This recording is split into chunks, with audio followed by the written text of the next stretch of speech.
All right, we're back. Always Be Racing Week 2. I'm Blackjack Fletcher here with America's Best Racing. Let's bring in our friend from Razorback Country, Chase Sessoms. I don't know that I need that. I don't need to see that. Okay. Show us more of like a cabbage. Okay, well, just whatever. How you doing, man? What are you doing? I like to get the wiggles out before I'm sitting here for a while. Cheers. Cheers. I like it. So, Chase, as always, for the duration of this show, both weeks that we've been doing it, we're going to start with Oaklawn because Oaklawn's got a pick 5 starting right here in this race coming up next. What are we looking at? The 4th race? 5th race.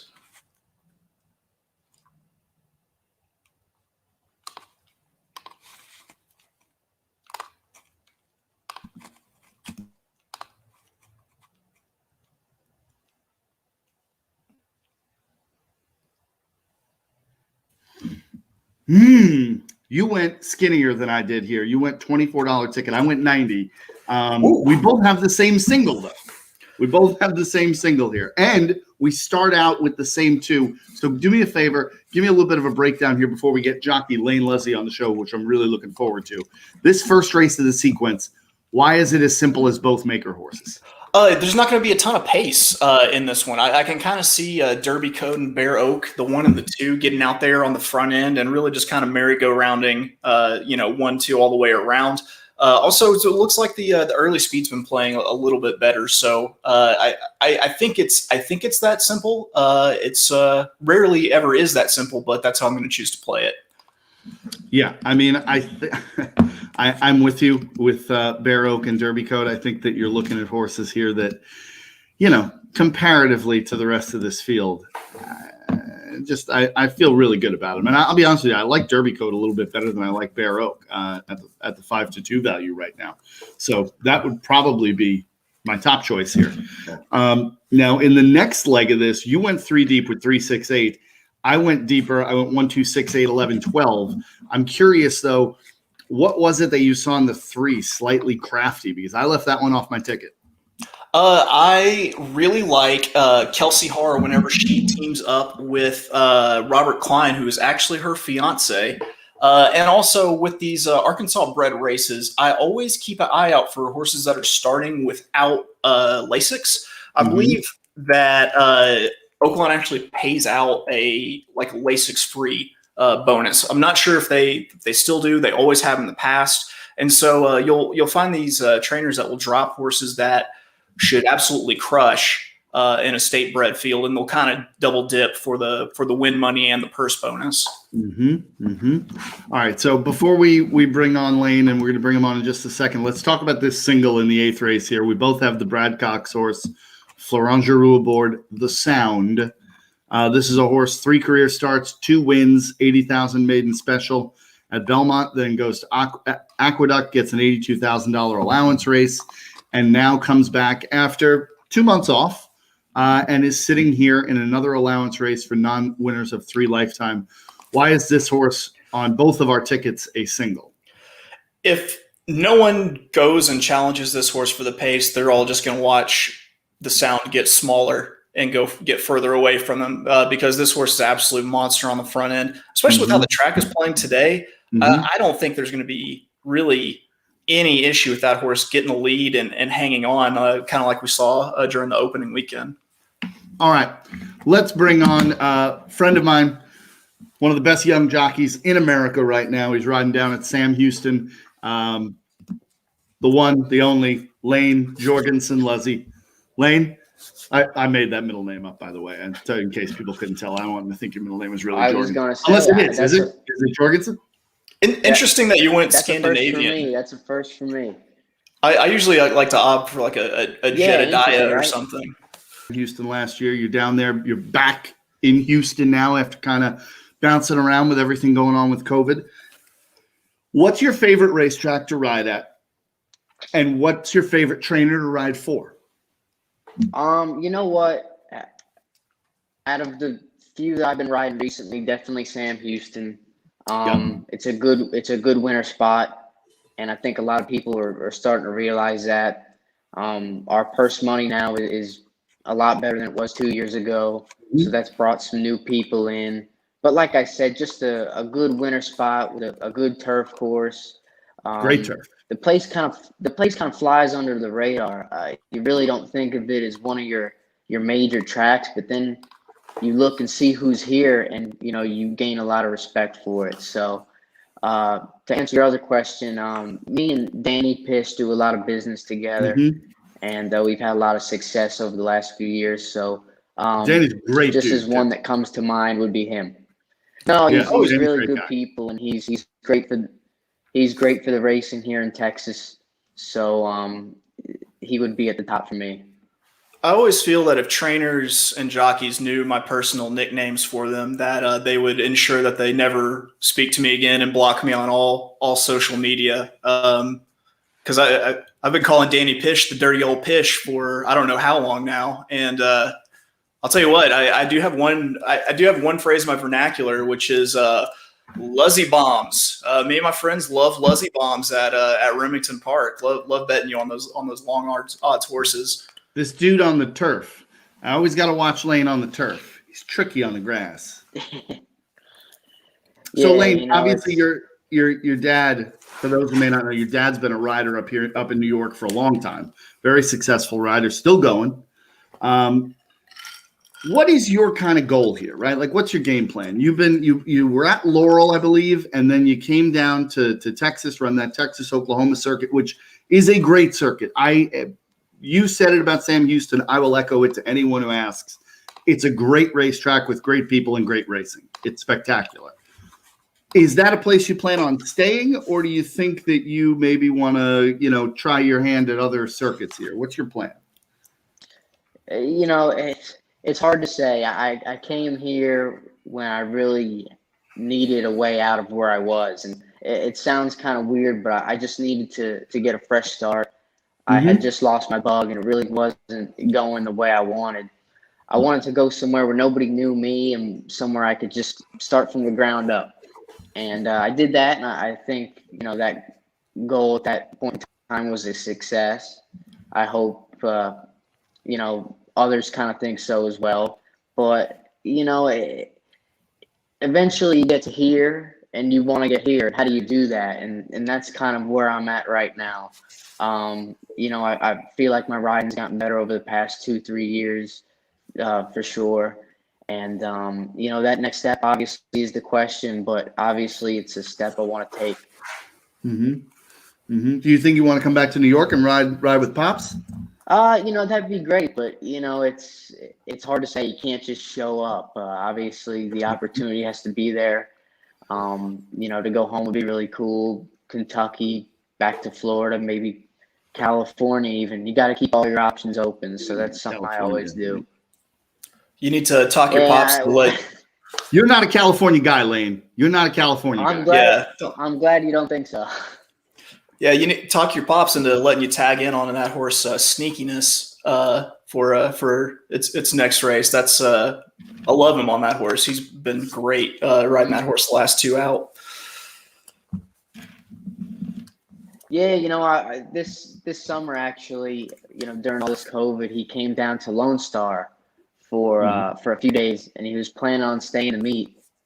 And about that time, Naira announced that they were going to run, their meets, so he went back. But I got to ride with him for a few days, and that was obviously really cool, and I'll never forget that.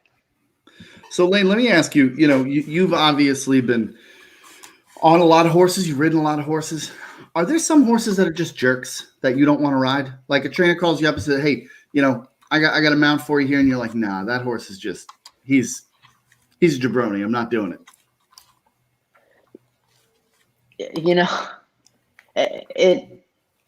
And you make it sound like it's a bad thing, but in a way, you're doing them a favor. If you don't like their horse, why am I going to go ahead and give you a ride on it if I can't be 100% confident? Mm-hmm. Now, it's more of a rarity because, I'm used to riding all different kinds of horses. I ride from the morning to the races. I ride around 50, 60 horses a week. So, you get to know a lot of them before you go out there. So it's very, very, very rare. But like I said, if you're not liking the horse you're on, you're doing them a favor by telling them. Yep. So if you had to choose loose on the lead or measuring out a ride for just like a deep heartbreaking close, picking someone off at the wire, what's your preference? Definitely a closing move. Yeah, I knew you were going to say that. Way You don't know more how many exciting. times I've seen Lane Leslie strangle a horse in the backstretch and then come flying down the lane. I feel you cussing me every time I ride, and I'm not like in the first flight. I do. think, man, everybody hates me right until I get up at the wire. Then I'm a hero. You are. That's your move, man. I like the well-measured, soul-crushing ride, picking them off at the wire, getting that last bob in. So I feel you. I love You got a it, little man. bit of that Joel Rosario, and you got that clock in your head that just you're waiting and waiting and waiting and waiting, and then you go. Hey, I'll take that as a compliment. Throw in the cheeky little whip twirl, hitting the stretch. Exactly. So Lane, tell me, other than Sam Houston, the Texas and Oklahoma circuit has some different racetracks in it for sure. I mean, you got Sam Houston, Lone Star, but then you're riding at Remington. You ride it. I think you rode at Will Rogers last year a little bit. Tell me a track that maybe people should pay attention to that they're not looking at a lot. You know what? Remington Park is also a meet that flies under the radar. It's very similar to Lone Star, but you do get some different people. And I've talked to a lot of people that never heard of the place, and it's a tough, competitive meet. It really is. Yeah, it's a great track, and they've got great pick fives and a pick six there too. I think they've got, what is it, the 6-shooter they've got there? The Sooner pick six. That's it, the Sooner pick six. It's I used to have to do some work in Oklahoma City, and actually made it there for live racing one night. And I'm one of these people that hates the track on just like crowded days. Like, let me have my own betting window and not have to wait in line for a whiskey drink or anything. And man, it was just perfect. And it was one of those days where you're having a good day, and then like word gets around to everybody else at the track, and they're like, "I hear you're doing well." It's like, how did you hear that? I would prefer it if you had not heard that. Right. Now, Lane, let me ask you. Oh, go ahead. It's funny you mentioned Will Rogers as well, because that was kind of out of the blue this year. When we closed, when the start of the meet was postponed, I needed somewhere to go, and a lot of riders were sitting on the bench, and I got into Will Rogers just in time before all the tracks started closing, and that was a real experience. I mean, talk about in the middle of nowhere, and just this racetrack just out there. You'll drive right past it if you don't know where it is, and at that point in time, the whole world is watching that one place. So yeah. It was kind of an interesting meet. Before running at Will Rogers this meet, did you know that horses were amphibious? Because watching them stomp through Lake Billy in the stretch after it rained, I didn't know that they could swim and run like that. It was such a hard track to get used to, because it was something that I never got to ride off. And one day the track was dead. One day you couldn't win on the front. One day you couldn't win from the back of the pack. So it by the time I figured it out, it was time to leave. So that was a little disappointing. Now, Lane, you were talking about Will Rogers, Remington, obviously both in Oklahoma. A little known fact about Oklahoma that a lot of people don't know is it is home to the largest casino in the United States, WinStar. Have you ever been there? I have. I tell you what, that is right on I-35, right over the border of Texas and Oklahoma. And it's a really cool sight to see. I tell you what, the whole building set up like other famous buildings around the world. You see the Empire State Building, the Colosseum of Rome. It's a really, really cool place. Yeah. When you go into a casino, what's your game? What are you doing? I usually watch who I'm with play. I find that's the best way to have a good night. But I tell you what, if I find a roulette wheel, it's all on black. That's my move. Ooh, bold. It's a bold move. I don't have I don't have the patience in a casino to play any kind of slots or No. blackjack doesn't seem like a good way to make money. No offense. I'm offended, but that's fine. Especially not in Oklahoma because you have to pay the 50-cent ante for every hand of blackjack. You see, I didn't even know that. So there you go. Yeah. Stay away. You were wise. You knew what was up already. Now, Lane, when you're not riding, okay, and you're riding tonight, right? Yes, sir. Okay. So when you're not riding, how much are you watching the races at different tracks, and are you gambling on them? Not gambling, but I do watch every single day. I have one of those RTN accounts constantly just going from track to track. And that's kind of one of my hobbies, whether I'm just relaxing watching TV or, really trying to study or watch a certain race. But, most of the time, switching from, Golden Gate Fields to Aqueduct to Gulfstream and in between, it doesn't matter where. So that's, what I like to do. Who's your favorite rider that doesn't have the last name Leslie?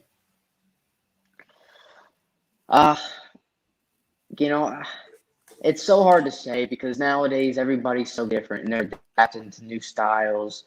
Think carefully, you will be judged. Classic John Velasquez is somebody that I look up to, and I think he's got all the tools. He could win on the front. He could win from mid-pack. He could close and make a late run.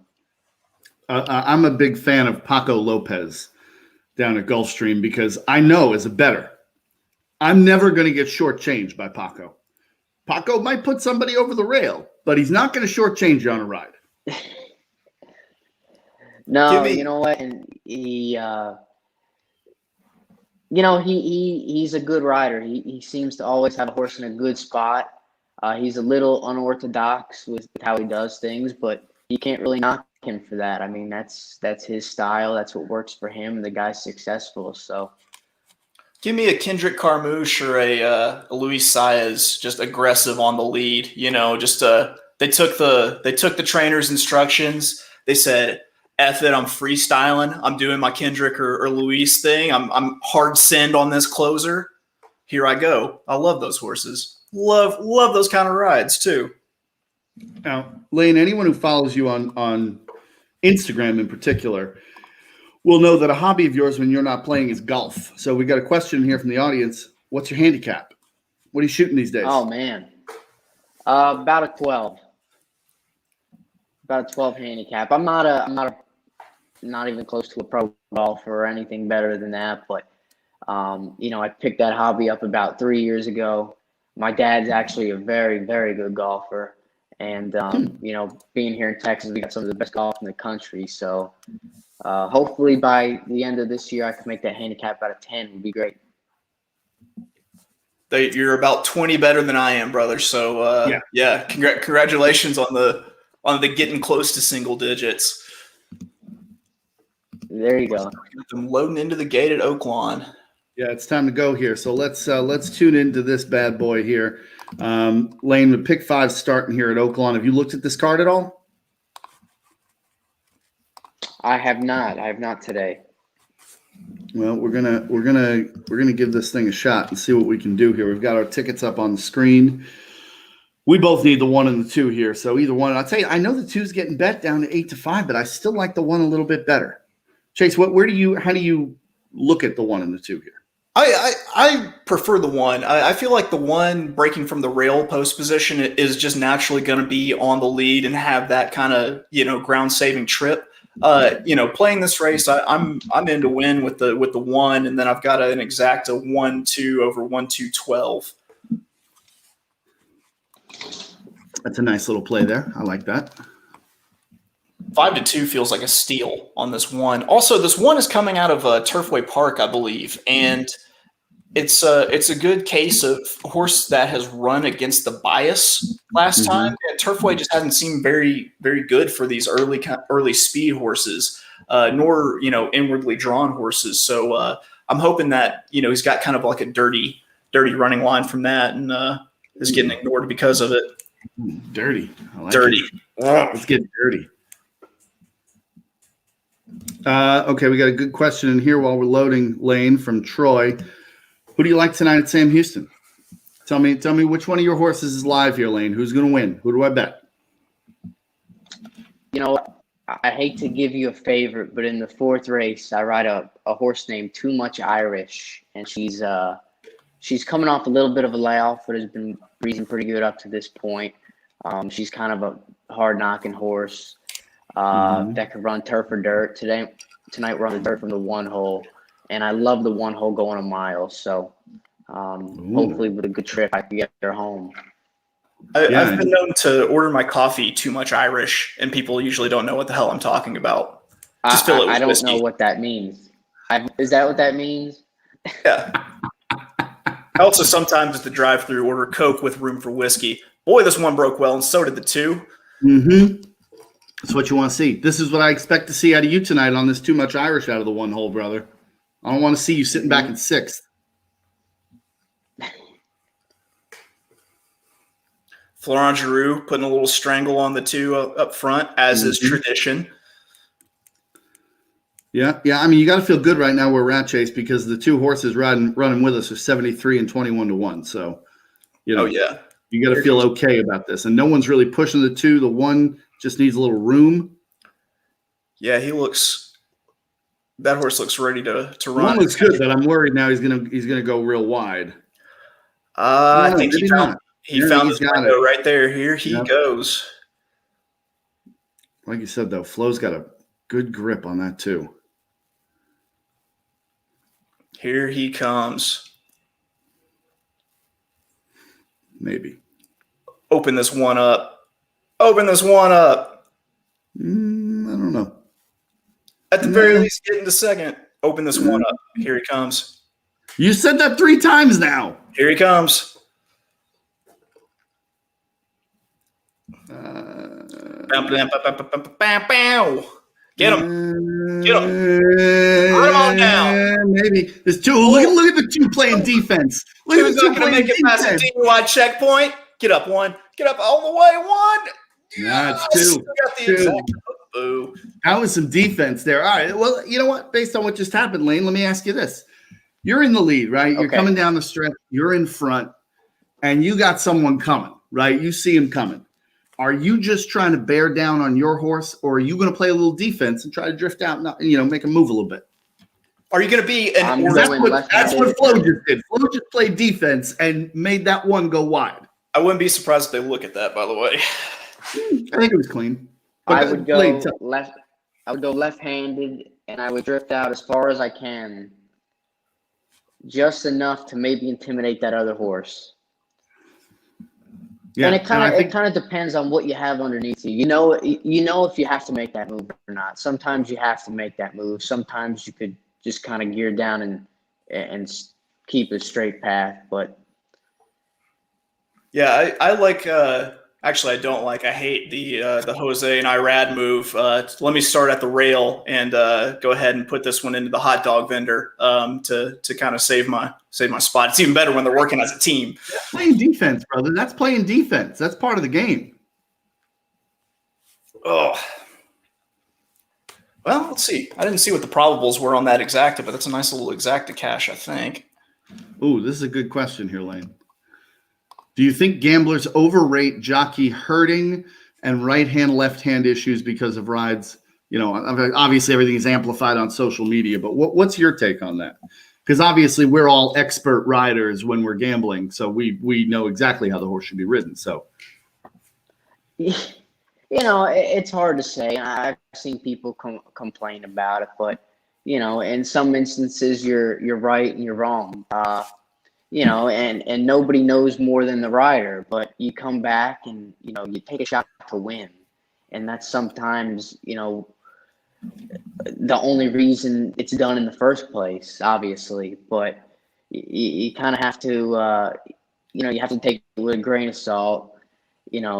we get hate on social media anyway, but sometimes you really got to put yourself in our shoes. I mean, we're going out there and we're trying to win, and sometimes it doesn't work, but sometimes you run fourth and, you see a guy that never really had a game plan. So, all that, if you put that into perspective, kind of plays together. I'm anti bash the jockey every single race, because at some point it's your handicapping's fault. It's not the jockey's fault. Never. You didn't just coincidentally hop on every single jockey who didn't really care to win that day, even though I'm sure they all care to win all the time.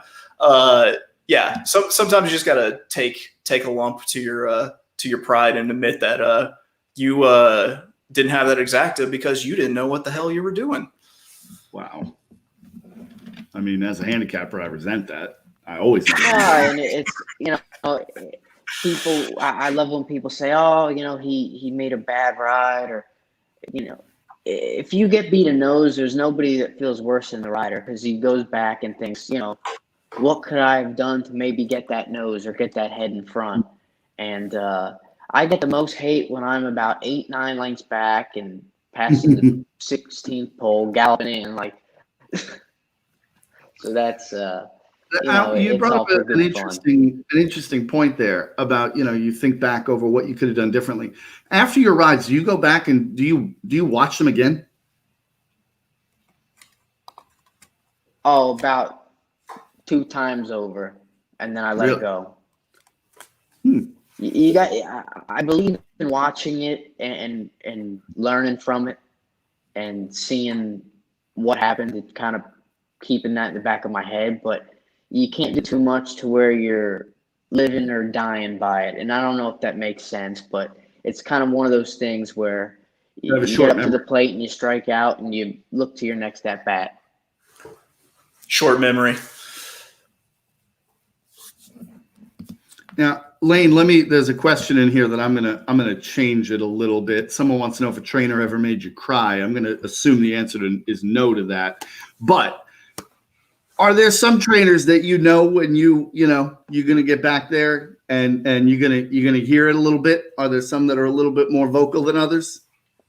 Oh, absolutely. And no, I have not cried yet, but I don't see that in the near future either. But it's, you got your people that are never happy. You got your people that, they say what they have to say and 2 minutes later they're good.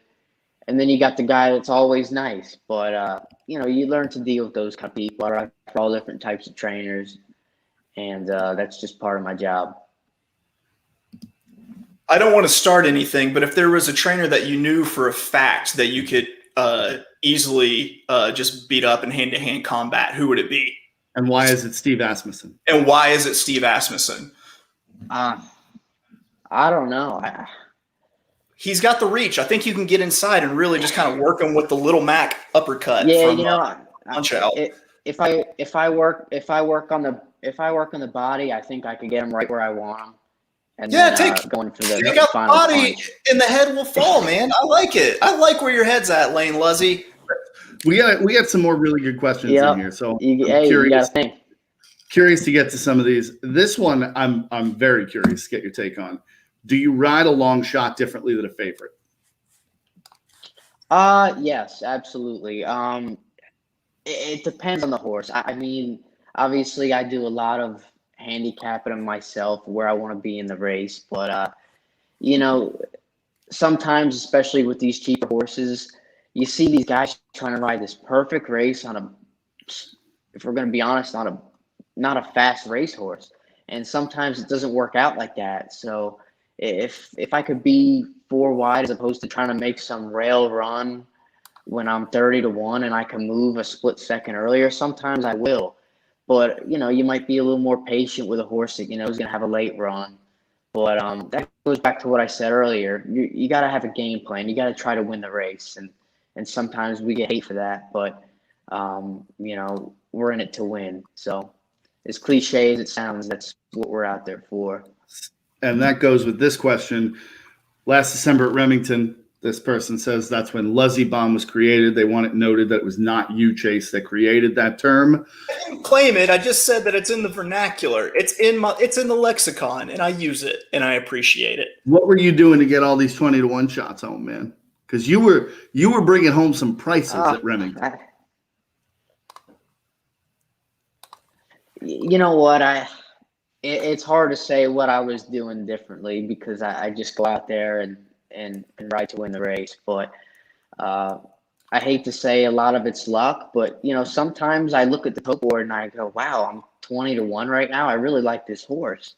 And you end up bringing him home and he goes off 15, 20-1. So a lot of the time I like my horse when I'm, not the odds on favorite.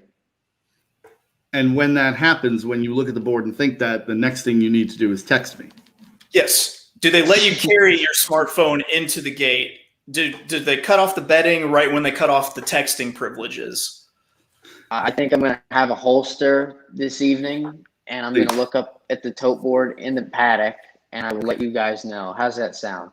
We just need to come up with a hand, just give me like a, whenever you got one. Even better, when they have me in the post parade, I'll just do a little sign with my hands. Please do. I'll be looking for that tonight because, listen, I'm a loyal guy, Lane, and I like you. We're friends now. While we're talking, played the pick 4, the early pick 4 at Sam Houston. I singled your horse in the 4th race. So this is all on you tonight. You're my single. I got something to show you. Wait right here. Yes. I've been waiting to show you that. I want one of these maybe at the gate. If it does, give me Yosemite Sam.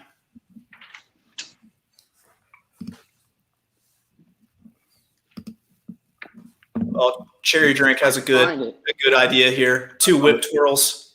And I love it. We're doing show and tell. This is the best. Ooh. Yes.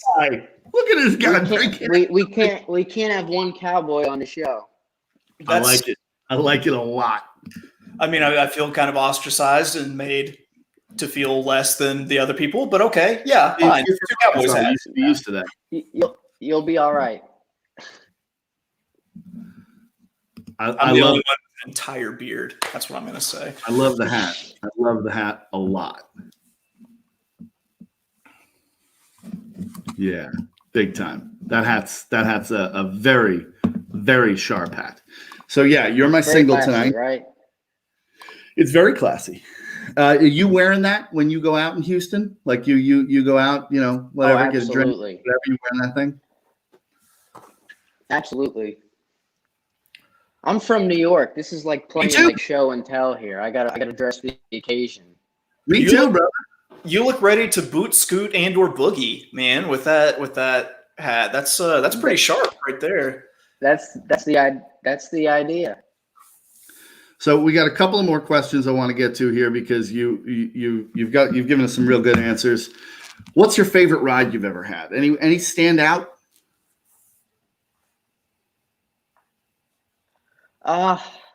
You know what? I rode this one horse. It wasn't even a big race. It was just an allowance at Lone Star Park. And I'll never forget, I made this move that if you saw me make, you would really kind of say, what on earth is he doing? It was on a horse named Franco. And the rail kind of opened up at about the 5/8 pole going a mile.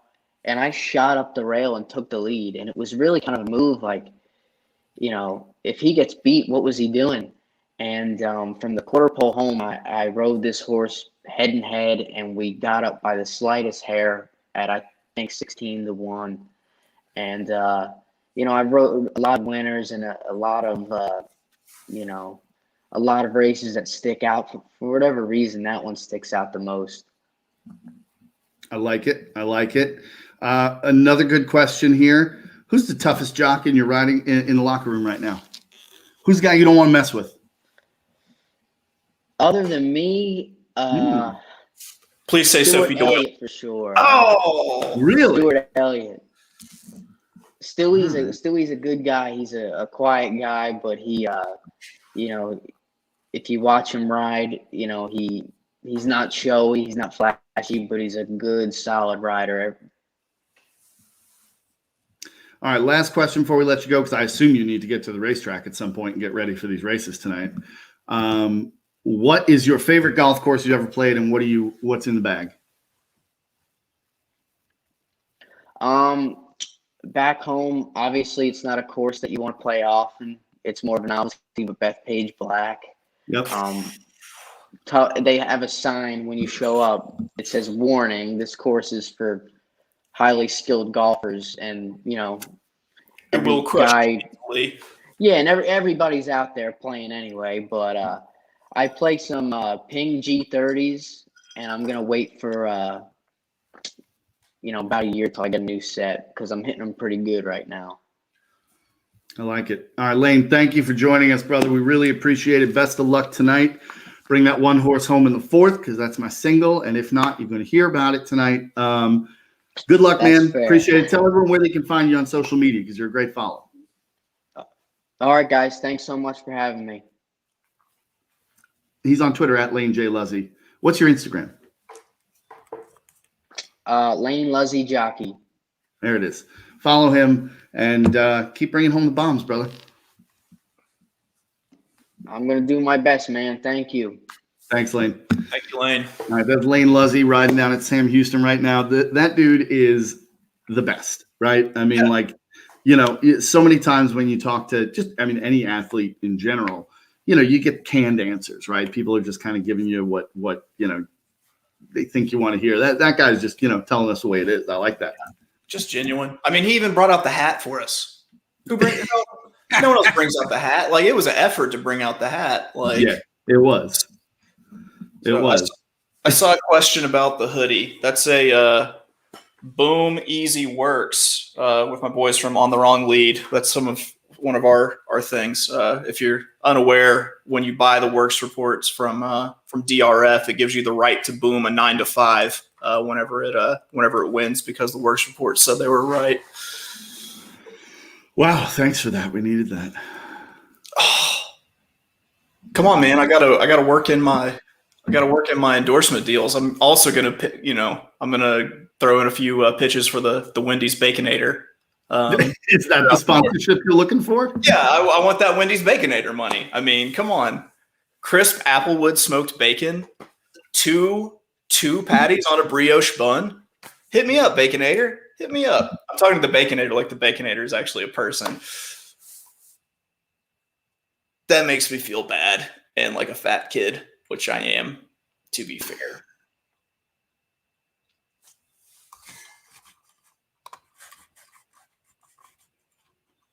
Four minutes to post at Gulfstream Race 9. Let's give this the old 2-minute handicap here. I don't even need 2 minutes. I need about 10 seconds because I know exactly where I'm going here. This is 5 furlongs on the turf. Allowance optional claimer 75,000. I am going with the 5 horse here. Can't Buy Love at 9-2. Mike Maker, obviously, we know how good Maker is, but Gaffleone on the turf. I can't not go with Tyler Gaffleone on the turf because I will want to rip my eyeballs out when he inevitably wins this race. So I'm gonna throw a little trifecta together. I think. Let me see. I'm gonna go. Come on, give it to me. Give it to me. Let's go 6-7 with 6-7-5 with 1, 2, 5, 6, 7.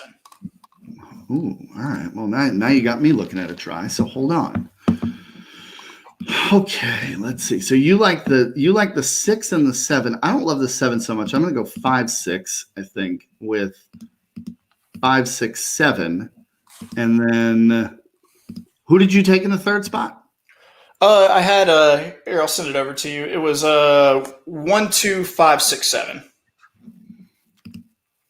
Okay, 1, 2, 5, 6, 7. I'm going to take the 5 out of there too because I don't think that's happening. Oh, now I'm all over the place here. 5,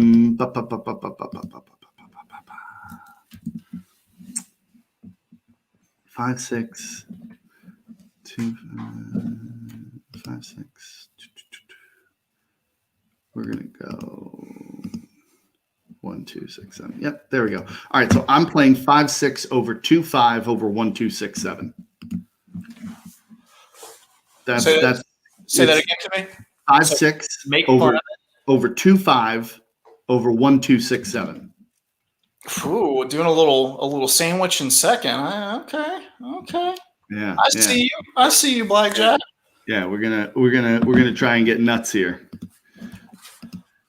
People saying I'm gonna bet Paco. I got Paco to come in third here. I don't know. I mean, this is actually I think a pretty interesting race, because the only one that would really surprise me looking at the numbers here would be the 3, and that's Maker and Irad. So it's like, what the hell what are we looking at here? You know what I mean? Yeah, literally used every single horse except for Maker and Irad in my trifecta. Doesn't that make you just a little bit queasy? Starting to feel like a real jerk right now. That's for sure. It's like, okay, so I passed up the best combo in the race. Yeah, literally. Entirely.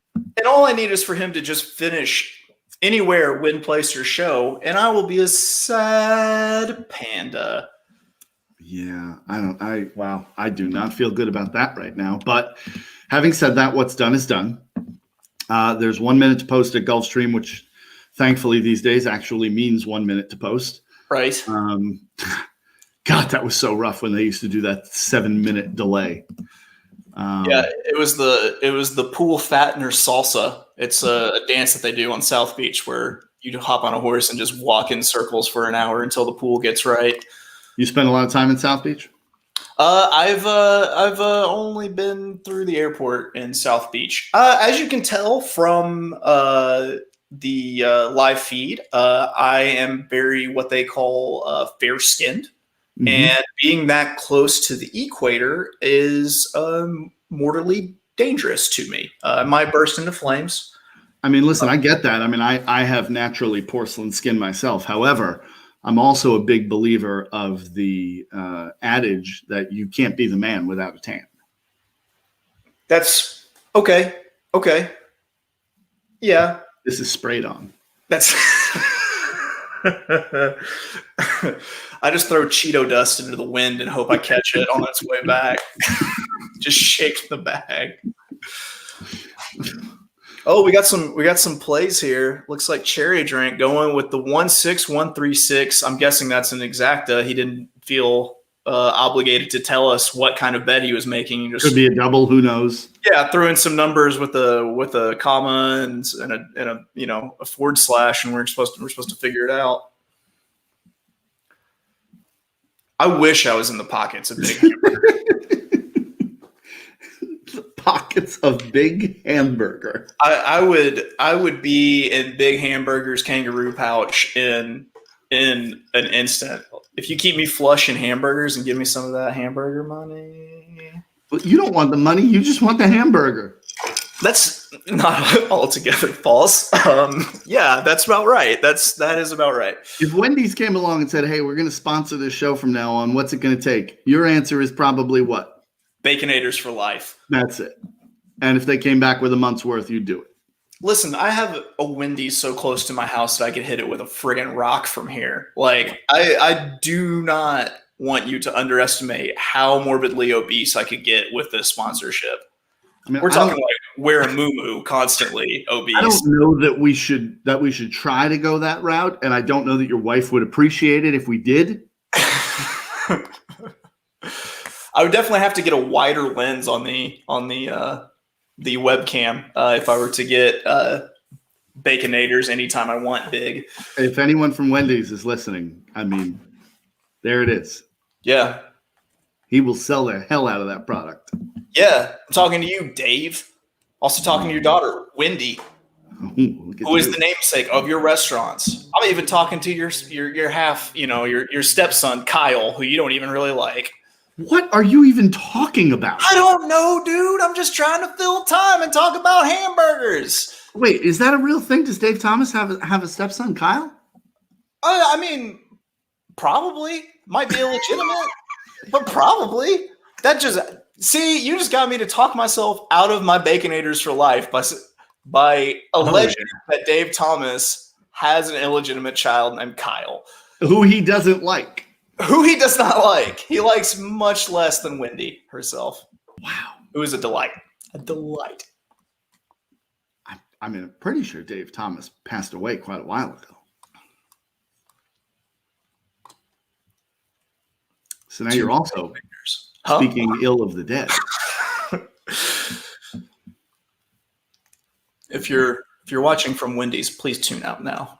Because I've just maybe you should have tuned out 5 minutes ago. Yeah, if you could retroactively tune out 5 minutes ago. All right, we're off at Gulfstream. Good start for the 6 right out of the gate. Again, 5 furlongs here on the grass at Gulfstream. Edgar Zayas riding the 6 for Safi Joseph. I think the 6 is going to take him gate pop to clock stop. That was just an easy lead that horse made. It was a very easy lead. So we're going to get the 6-7 on top that I want, and I'm going to have Irad fly in. Fly into third. Oh, you just know it. You just know Irad's gearing this thing up. Come on, I need this 7 to fall apart. Come on, 5. Come on, 5. Who is this on the outside? The 2? I'll take the 2. Oh, the 6 is gone. It will take a significant geological event. That is a try. Get up, 7. Got it. I got it. What'd that run? 6.52? I believe so. I got it even if it's 6.25. I got it. So the 6 went off at 4-1. Very nice. The 5 and the 2, 4-1 and 7-2. That actually could be a decent little try. Let me see what I had again. Oh, never mind. I'm cashing it. I had the 6-7, 5-6-7, 1-2, 5-6-7. So bingo. Look at that. Team score. Yay. Slap hands. Slap hands. It's 6-5-7. Okay, so 6-5. So you get 4-1, 4-1, 5-2. Either way, still not bad at all. I'll take that. Slap hands. And hey, we didn't get beat by Irad. We didn't get beat. He just stayed the hell out of the try. God bless you. God bless you. I'll tell you, man, that really is like a terrifying situation when you have what is, I mean, by most estimations, if not the best, one of the best riders in the world, riding for a trainer that he is very good with, and he's just not on the trifecta ticket at all. Listen, there is no worse feeling in the world than, say, building out your tickets. It's a minute to post. You're like, oh man, I love how this ticket's been constructed. This looks great. And then you go, oh dear God. Look what I did. I left out Rosario in this leg, and he's going to come. He's going to give me the 2 cheeky whip twirls into the stretch. He might hop off, ghost ride the horse, hop back on, and then just break my heart at 30-1. We were talking with Lane about that, whether you asked a great question about whether you want to be on the lead or whether you like to come down the stretch. And I've watched a lot of Lane Leslie races because I love that circuit. I knew what he was going to say before he said it, because Lane Leslie doesn't sit on the lead very often unless it just comes to him. And he loves doing that. It always reminds me of Rosario, right? Because you just know he's going to sit and sit and sit and wait, and then he's going to go and try to get to that wire. With Joel in particular, it makes me crazy. He's one of the underrated closers in the game, and he's on the same circuit with another just underrated closer, and that's Sophie Doyle. They both could both. So Sophie knows how to measure it. They both know how to measure it really well. Yeah, I mean, it's that clock in your head, right? I mean, like it's either you got it or you don't. I mean, it's just knowing when to go. All right, we are 3 minutes to post. 2 minutes to post at Oaklawn. Waiting to see what this try paid.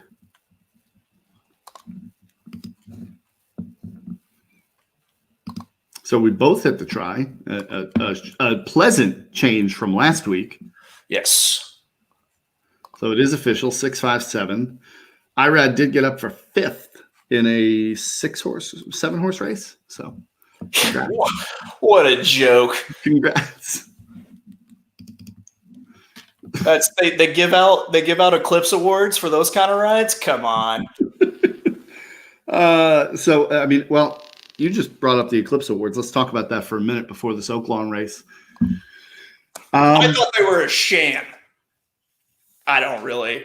Actually, yes, I thought they were a sham. And it has nothing to do, except for like my personal just hatred of the horse Authentic. The best thing Authentic ever did was dump Bob Baffert on his duff after the Tribe paid $46.90 for 50 cents, by the way. So a nice little return for us. Woohoo, way to go. I agree with you completely about Authentic. It is I don't have a beef with anything else that they did, but the fact in my mind, as somebody who, watches this sport every day, follows it closely, the fact that Swiss Skydiver wasn't nominated as a finalist for Horse of the Year to me is an absolute shame. Because, and listen, I'm not taking anything away from Monomoy Girl. I'm not taking. I get it. Authentic is in the conversation simply because of the Kentucky Derby and the Breeders' Cup, right? Like you can't take it out. Would he be my winner? No, he would not be. But the fact that Improbable was the other horse in that equation, and I will say this, I did not like Improbable as a 3-year-old, and I give him a ton of credit because he's matured as a 4-year-old and been much better than I thought he would be.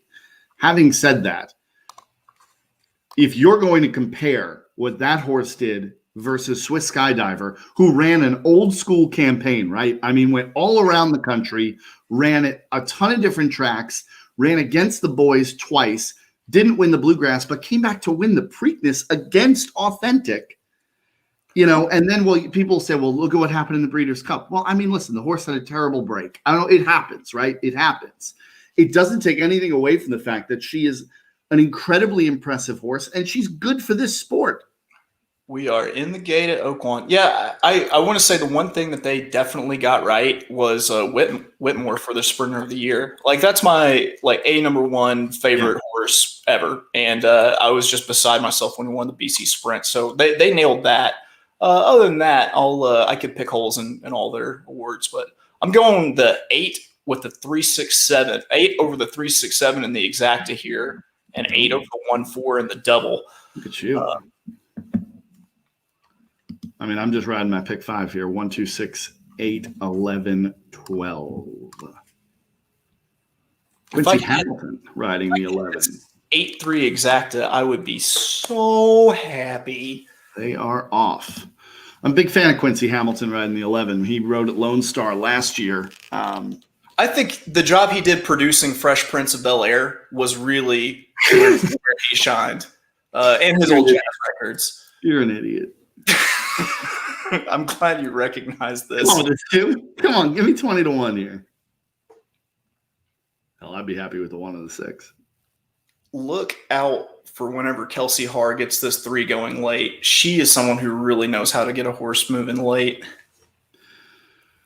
Yeah, the 3's moving, but I mean, it's going to be it could be a tough trip. She's got a lot in front of her. Tell you what, this 2 is not performing poorly here at 20 to 1. Who's on the other? There's my 11 on the outside. Quincy. He's making a move here. Oh, get this 3 up. Get this 3 up. Not going away. Come on, 2. Come on. Fire through the middle 8. Come on, 2. 20 to 1. Oh, baby. Come on. Doe. We just brought 20 to 1 home. 20 to 1. That's a nice shot, Blackjack. Good job, man. I did not have that 2. I did. Yeah. I saw. No big deal. I got it. Now, yeah, but see. Who done did it? Blackjack done did it. This is the problem with gambling, though. I am going to be a basket case for the next 3 races because if I don't win this pick 5, I'm going to kick myself very hard for bringing home 20 to 1 and not the rest of it. Yeah, that sounds about right. That's I don't know what to say. Just got to do it. It is what it is, there, buddy. That's all right, brother. Let's wrap this up for today. We appreciate everyone tuning in. Thanks to Lane Luzzy for joining us. That was awesome. Great rider. Make sure you check him out tonight at Sam Houston. 4th race. He's on the 1 horse. That's my single in the pick 4 at Sam Houston tonight, the early pick 4. And we'll be back next Friday, man, with more racing, more drinking. Sound good? Sounds good. I like it. All right, buddy. We'll see you next week. Till then, let's cash some tickets. This one in particular. Good luck. Don't F it up. Whatever you do, don't F it up. I know. All right. Enjoy your Baconator.